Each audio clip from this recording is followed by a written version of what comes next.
মুসা নবী বলে, আল্লাহ ফেরাউন এত জ্বালান জ্বালায়, তুমি কি গজব দিয়া ধ্বংস করতে পারো না? তুমি কি গজব দিয়া ধ্বংস করতে পারো না? আল্লাহ কয়, মুসা রে, আমি 4 কারণে ফেরাউনকে ধ্বংস করি না। 1 নম্বর কারণ, ফেরাউন সারাদিন বলে আমি খোদা, আমি খোদা।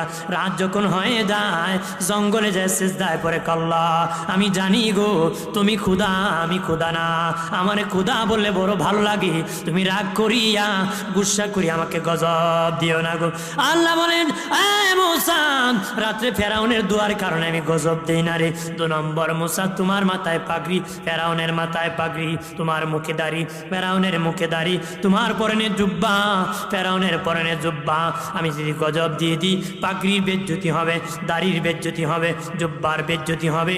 মুসারি দাড়িয়ার টুপি জুব্বার ইজ্জত রক্ষার কারণে আমি আল্লাহ গজব দেই না রে।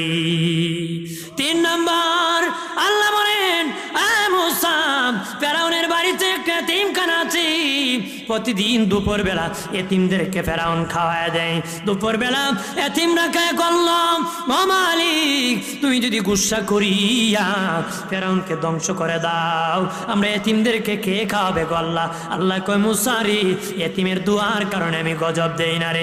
4 নম্বর কারণ, আল্লাহ বলেন, মুসা, ফেরাউনের একটা বৃদ্ধা মা চিরি, নিজে নিজে হাঁটতে পারে না, খেতে পারে না, ফেরাউন নিজ হাতে মারে, গোসল করায়, তৈল মাখায় দেয়, আদর করে।